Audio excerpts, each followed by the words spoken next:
그 성경에 아름답게 퇴장한 분들 보면 모세, 여호수아, 또 사무엘, 그리고 다윗 같은 분입니다.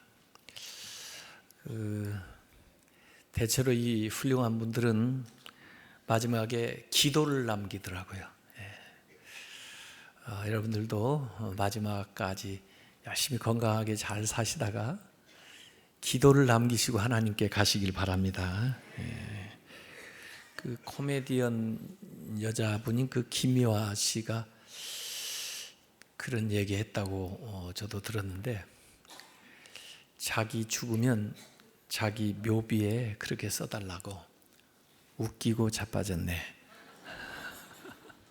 아마 그분은 평생 죽을 때까지 사람들을 웃기다가 가려나 봐요. 근데 그 이야기를 듣고 제가 생각했습니다. 저는 기도하고 자빠졌네, 그렇게 썼으면 좋겠다, 이런 생각이 좀 든 거예요.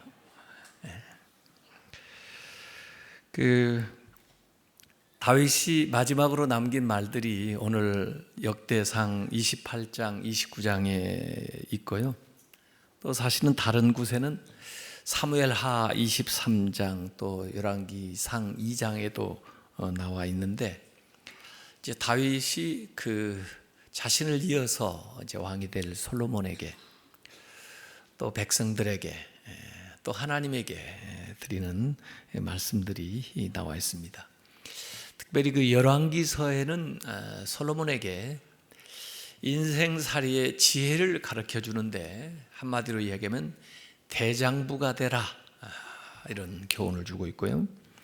오늘 역대기서에는 성전 건축과 관련된 교훈을 주고 있습니다. 참 다윗에게 이렇게 성전이 중요한가 하는 생각을 하게 되는데요. 그래서 여기에 대한 유언과 또 감사 기도로 마무리를 하고 있습니다. 성전 건축은 다윗에게 있어서는 못다 이룬 꿈입니다. 그러니까 왕이 되었을 때 제일 먼저 하고 싶었던 것이 성전을 짓는 거였는데, 그렇게 하지를 못했어요. 오늘 역대상 28장에 보면 다윗이 그렇게 표현을 했습니다. 하나님의 발판을, 성전을 하나님의 발을 놓을 발판이라고 이렇게 얘기를 했죠. 하나님이 계시는 곳까지는 감히 말씀 못 드리겠고, 하나님의 발판을 봉안할 성전을 건축할 마음이 있어서 건축할 재료를 다 준비를 했지만은, 역대상 28장 3절에 보니까 하나님이 내게 이르시되 너는 전쟁을 많이 한 사람이라 피를 많이 흘렸으니 내 이름을 위하여 성전을 건축하지 못하리라 하셨느니라. 하나님이 거절하신 거죠. 보통 사람들은 실망을 하거나 포기를 할 텐데, 또 뭐 잘됐다, 나는 하려고 했는데 하나님이 하지 마라 그랬으니까 이제는 내 책임 아니다, 그렇게 생각할 수도 있을 텐데, 이 다윗은 그럼에도 불구하고 자기의 최선을 다해서 재료들을 준비해 가지고 자신을 이어 왕이 되는 솔로몬에게 부탁을 하고 있는 겁니다. 어찌 보면 이 성전이라는 것을 연결고리로 해가지고 다윗하고 솔로몬이 이어지고, 또 다윗과 함께 했던 사람들과 후대 사람들이 계속해서 이어지는 그런 중요한 기회를 삼는 거죠.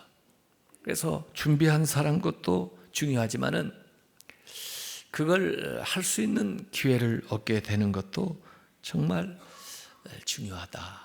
하나님은 그 건물 그 자체가 문제가 아니라 그 일을 통해서 사람들의 믿음을 계승해서 나가는 수단으로 삼고 계시다 하는 것을 우리가 이해해 볼 수 있습니다.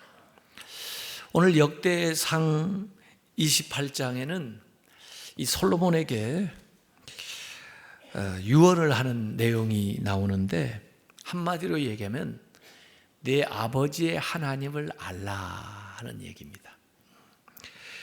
역대상 28장 9절에 내 아들 솔로몬아, 너는 네 아버지의 하나님을 알고 네 아버지 다윗의 하나님을 알아라.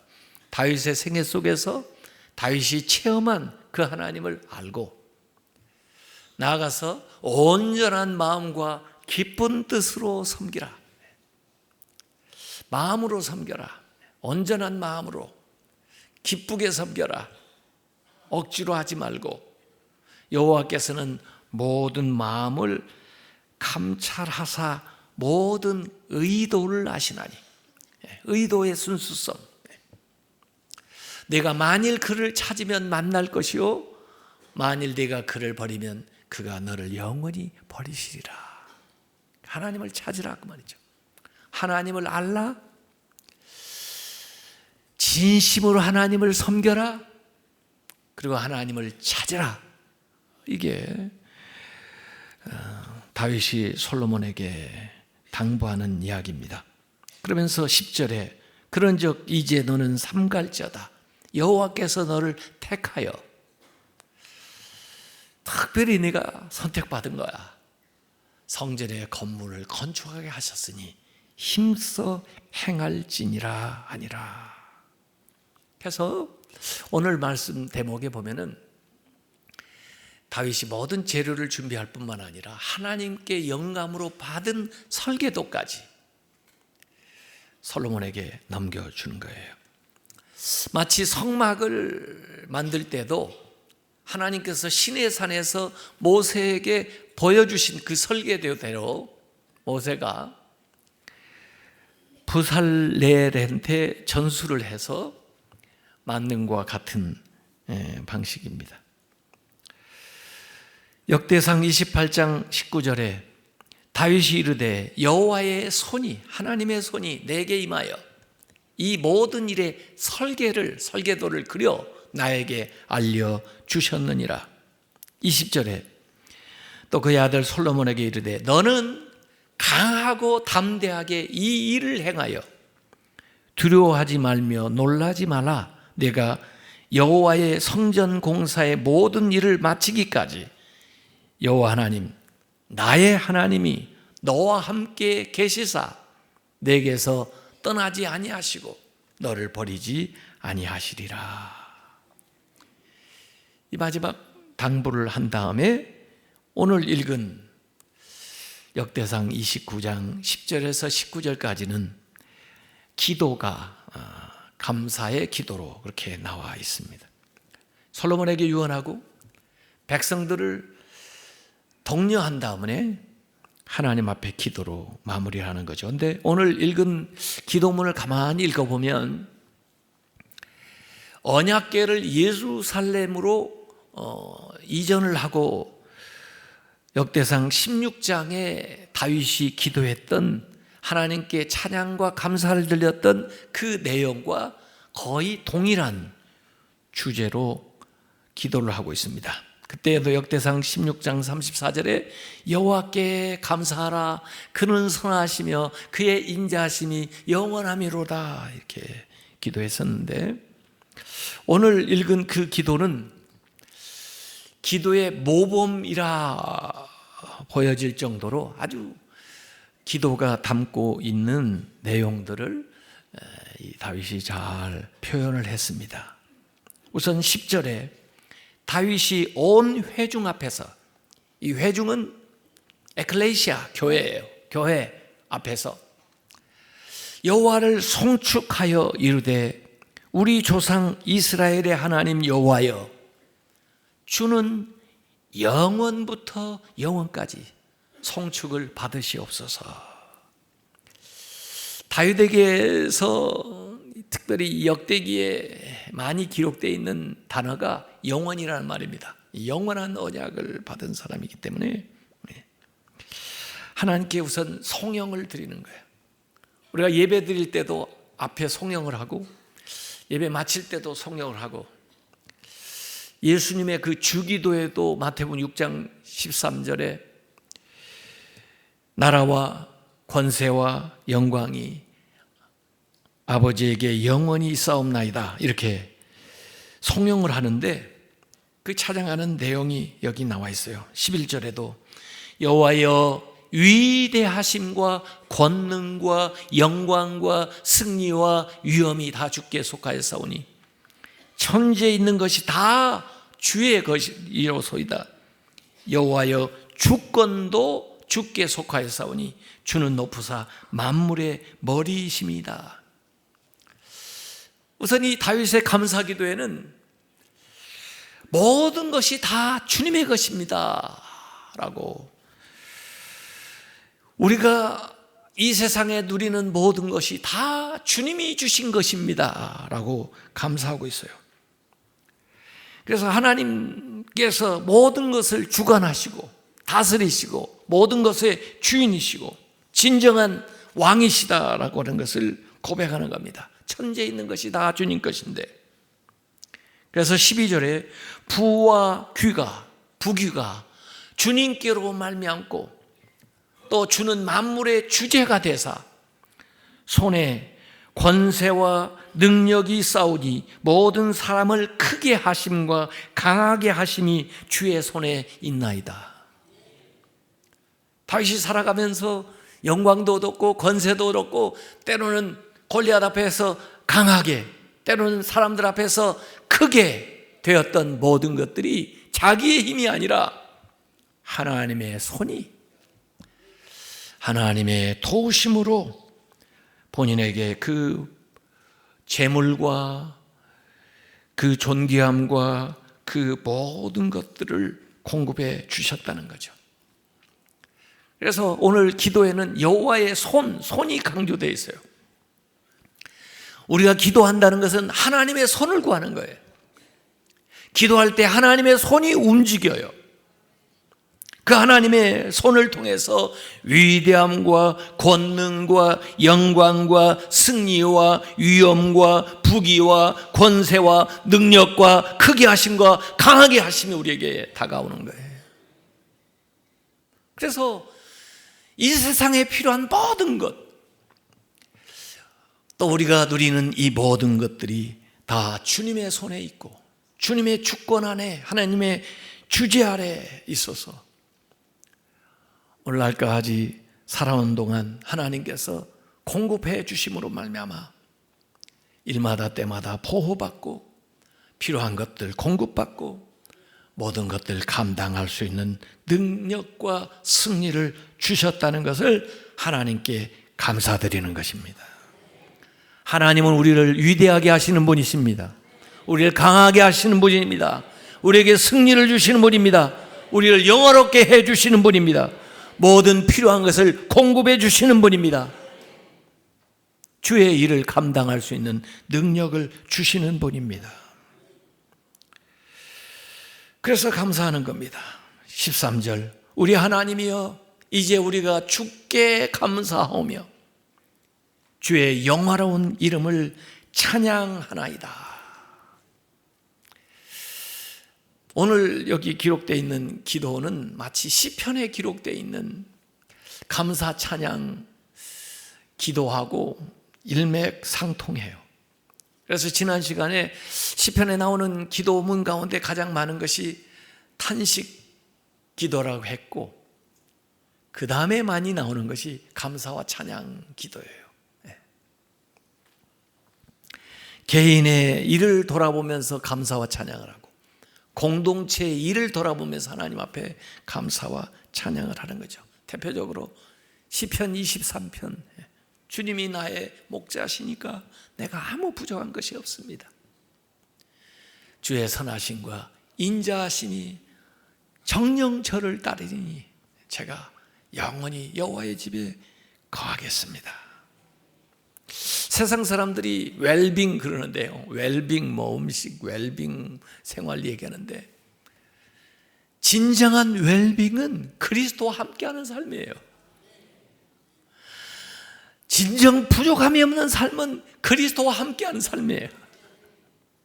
진정 평안한 삶은 그리스도와 함께하는 삶이에요. 제가 그 유럽의 그 수도원들을 한번 다녀본 적이 있어요. 수도원마다 중세 시대에 그래도 그 암흑기에 정신 지주 역할을 했던 그 수도원들을 어떻게 돼 있나. 이제 옛날과 달리 다 쇠락한 그 수도원도 많이 있고 더 이상 수도사들이 오지 않아서 옛날 같은 그런 생기가 없는 수도원도 있지만, 그 벨기에 브리엘 그쪽에 가니까 백윤회 그 수도원, 봉쇄 수도원 한번 가봤어요. 근데 거기 수도사들은 한번 거기 들어가면 죽을 때까지 못 나와요. 거기서 기도하는 일, 아주 검소하게 최소한의 생활을 하면서 노동을 하면서 그렇게 지내요. 그분들이 멀리 기도하고 찬양하는 모습, 뒷모습만 이렇게 지켜봤는데 다 얼마나 노동을 많이 했는지, 기도를 많이 했는데 허리가 이렇게 굽어가지고요, 머리가 허연 그런 여성들이 이렇게 보이더라고요. 제가 그 생각을 해봤습니다.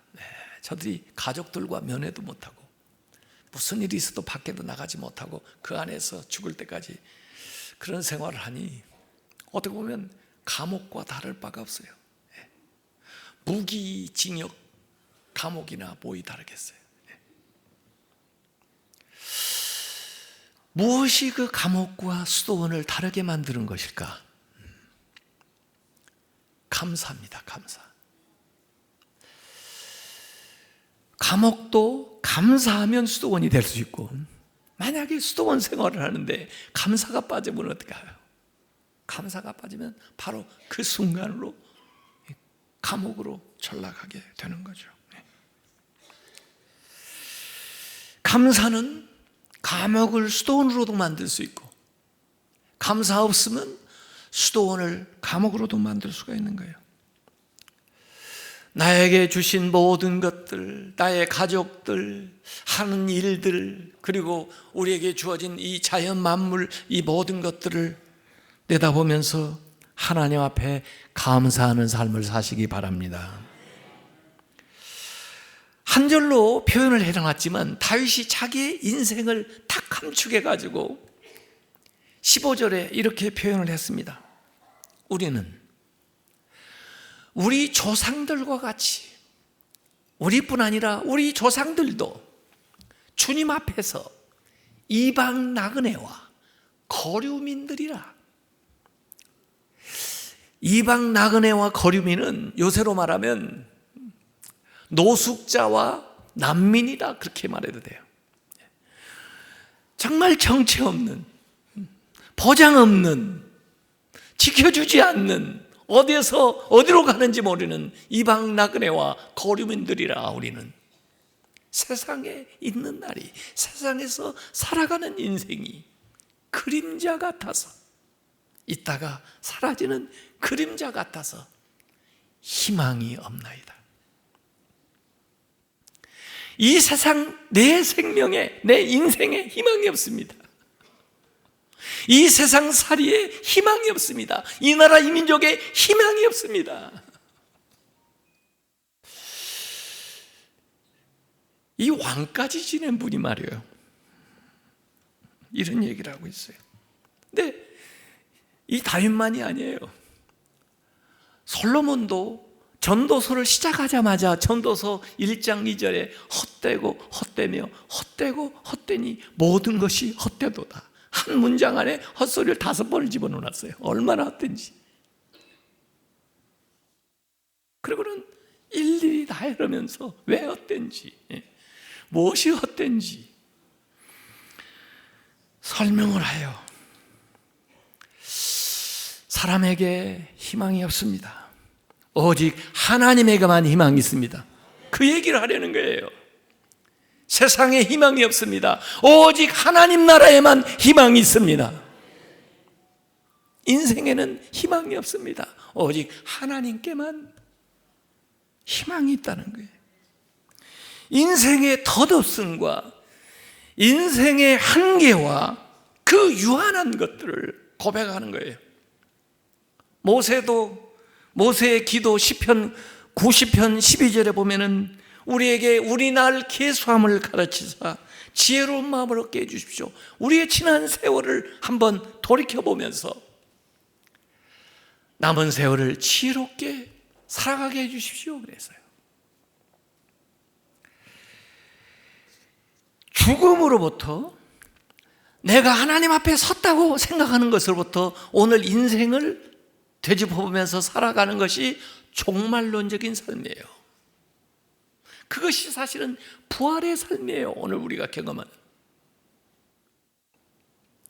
하나님 앞에 섰을 때, 내 인생이 마무리될 때, 그때 내 인생을 돌아보면서 헛되다고 하기 전에, 아무 소망이 없다고 하기 전에 내가 이 인생을 살아가면서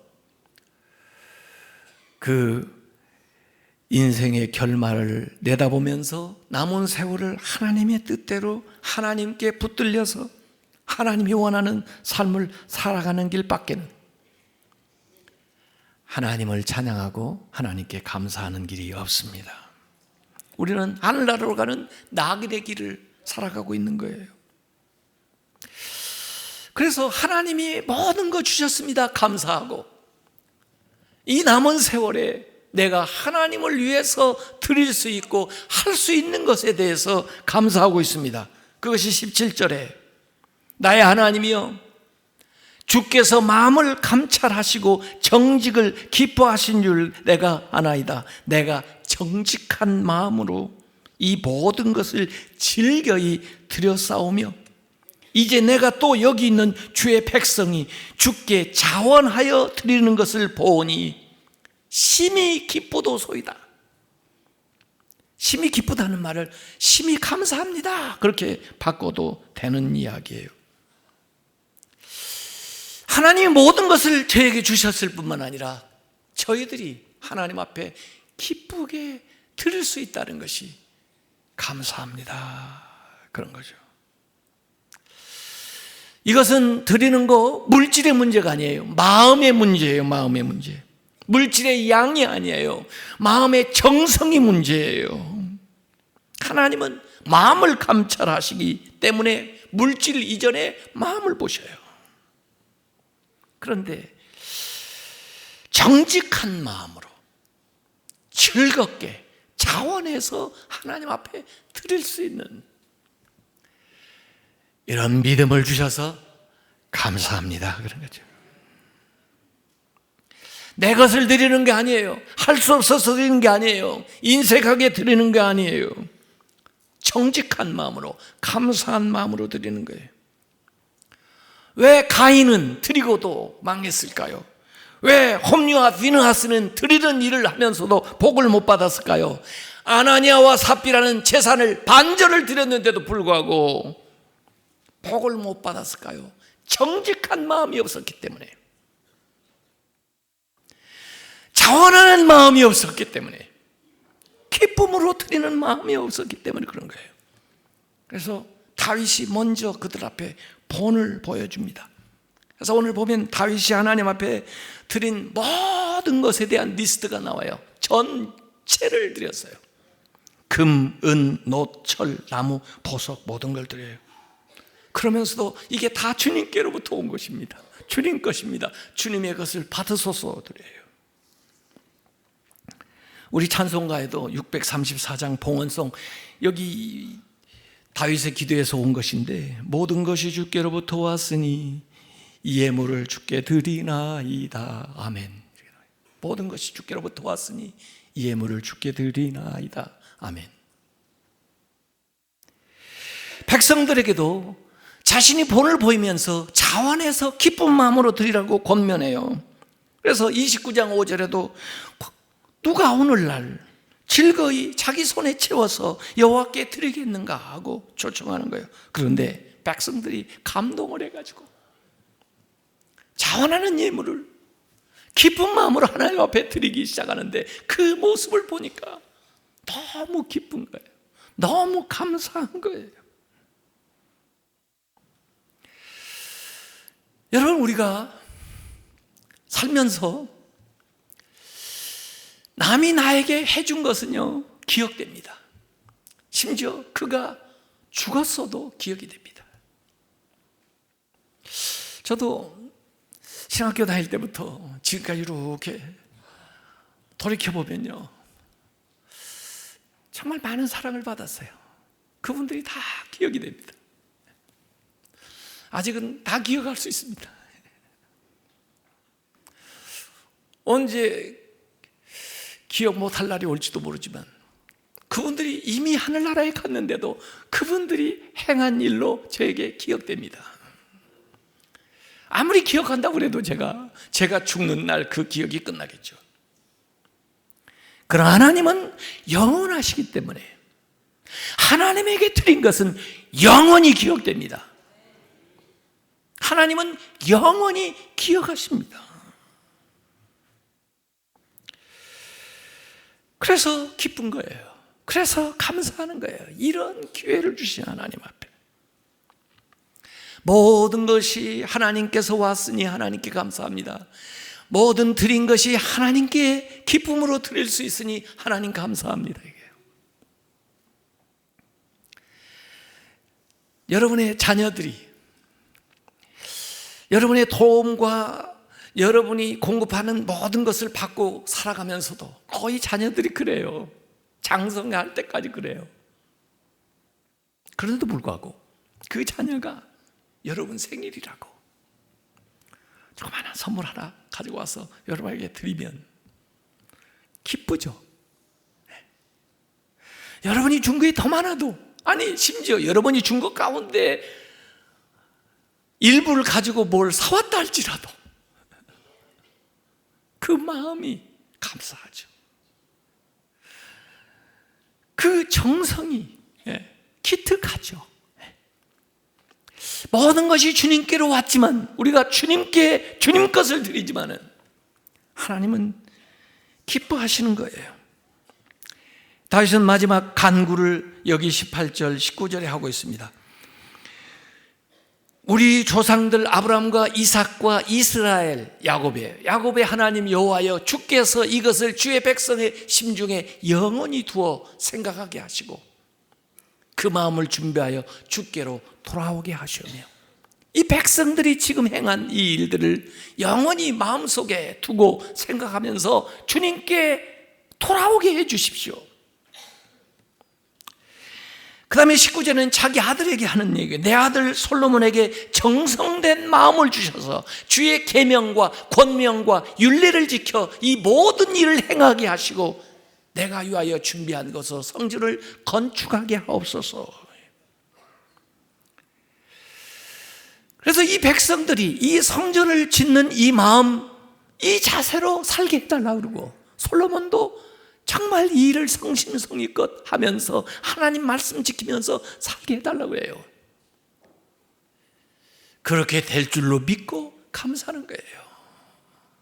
앞으로 행할 일, 미래에 닥칠 일들을 생각하면서 하나님께 감사를 드리는 겁니다.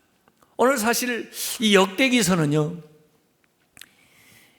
이스라엘이 포로 시대에 소망을 잃어버리고 나라 왕권이 무너지고 이런 상황 속에서 이 이스라엘 백성들에게 어떻게 소망을 줄까?